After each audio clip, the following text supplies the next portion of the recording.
અહેમદાબાદ મિત્ર ન્યૂઝની ટોપ 10 ખબરોમાં આપનું હાર્દિક સ્વાગત છે. કાર ચાલકે પૂર ઝડપે એક્ટિવા સવાર 3 મિત્રોને ઉડાવ્યા. અમદાવાદના ગોતા રોડ પર રાતના સમયે સર્વિસ રોડ પર એક્ટિવા પર આવતા 3 મિત્રોને પૂર ઝડપે કાર ચાલકે ટક્કર મારી હતી. કાર ચાલક ટક્કર મારીને સ્થળ પરથી નાસી ગયો હતો. અકસ્માતમાં એક્ટિવા પર જઈ રહેલ 3 મિત્રોને ઈજા પહોંચી છે અને આ સમગ્ર ઘટનાના સીસીટીવી કેમેરામાં કેદ થયા છે. અકસ્માતના બીજા દિવસે પોલીસને જાણ થતાં 24 કલાક બાદ ગુનો નોંધાયો છે. 2 મહિનાથી જેલમાં બંધ એમએલએ ચૈતર વસાવાની જામીન અરજી ફગાવી.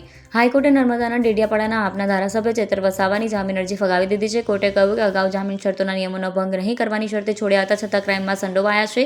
સામાન્ય લોકોમાં ગેરસમજ ઊભી થાય છે કે સત્તામાં હોય તે લોકો છૂટી જાય છે. ચૈતર સાથે તેમના પત્ની શકુંતલા વસાવા સહિતના આરોપીઓ સામે નર્મદા પોલીસે જમીન બાબતે ફોરેસ્ટ વિભાગના ઓફિસરને ઘરે બોલાવીને મારવા, ધમકાવવા અને હવામાં ગોળીબાર સંદર્ભે આઈપીસીની કલમ 143, 141, 149, 186, 294, 353, 386 અને આર્મ્સ એક્ટની કલમ 25 વગેરે મુજબ ગુનો નોંધ્યો હતો.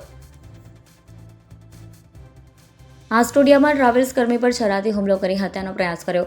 અમદાવાદના આસ્ટોડિયા ખાતે પોલીસ ફરિયાદની અદાવતમાં શખ્સે ટ્રાવેલ્સ કર્મીને છરાના ઘા મારીને હત્યાનો પ્રયાસ કર્યો હતો, જેમાં શેઠે શખ્સ સામે પોલીસ ફરિયાદ કર્યાની અદાવતમાં નિર્દોષ કર્મી પર હુમલો કર્યો હતો અને જાનથી મારી નાખવાની ધમકી આપી હતી. આ અંગે ટ્રાવેલ્સ કર્મીએ શખ્સ સામે કાગડાપીઠ પોલીસ સ્ટેશનમાં ફરિયાદ નોંધાવી છે. રાજ્યમાં સરેરાશ 4% વરસાદની ઘટ. હવામાન વિભાગે આગામી 7 દિવસ હળવાથી મધ્યમ વરસાદની આગાહી કરી છે. રાજ્યમાં હાલ સાયક્લોનિક સર્ક્યુલેશન, લો પ્રેશર અને મોન્સૂન ટ્રફ સક્રિય છે. આ સિસ્ટમોના કારણે રાજ્યના કેટલાક વિસ્તારોમાં વરસાદી માહોલ યથાવત રહેવાની શક્યતા છે. જોકે આગામી દિવસોમાં ભારે વરસાદની શક્યતા નહીવત હોવાનું હવામાન વિભાગે જણાવ્યું છે. રાજ્યમાં દક્ષિણ પશ્ચિમી પવનો ફૂંકાઈ રહ્યા છે, જેને કારણે હળવાથી મધ્યમ વરસાદની સ્થિતિ બની રહેશે. સમગ્ર રાજ્યમાં સરેરાશ સામાન્ય કરતાં 4% વરસાદની ઘટ નોંધાઈ છે. 15 વર્ષની સગીરાને ગર્ભપાત માટે હાઈકોર્ટની મંજૂરી.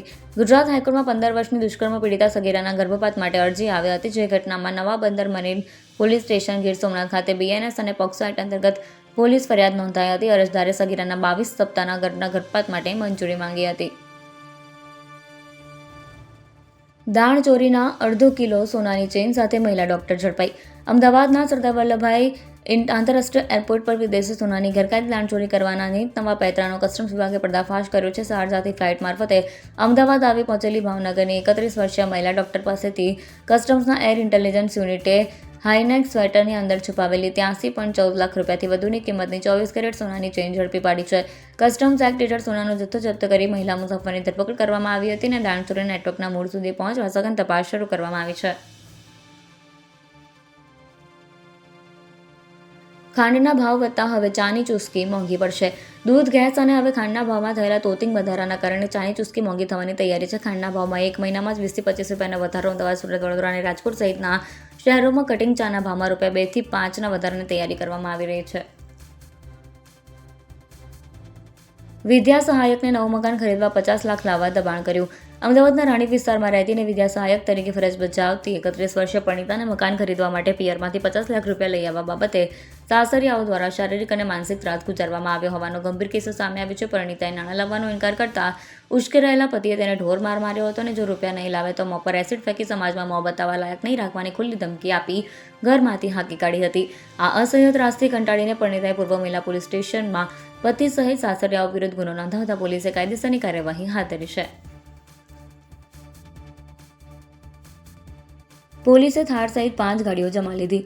અમદાવાદ શહેરમાં કોલેજોની બહાર કાળા કાચ અને નંબર પ્લેટ વગરની ગાડીઓ લઈને ફરતા નબીરાઓ સામે પોલીસે લાલાક કરી છે. નવરંગપુરા વિસ્તારમાં આવેલ જીએલએસ અને એચએલ કોલેજની બહાર પોલીસ દ્વારા ચેકિંગ હાથ ધરવામાં આવ્યું હતું, જેમાં 20થી વધારે ગાડીઓના કાળા કાચ દૂર કરાયા, જ્યારે નંબર પ્લેટ વિનાની થાર સહિત 5 જેટલી ગાડીઓને જપ્ત કરી લેવામાં આવી.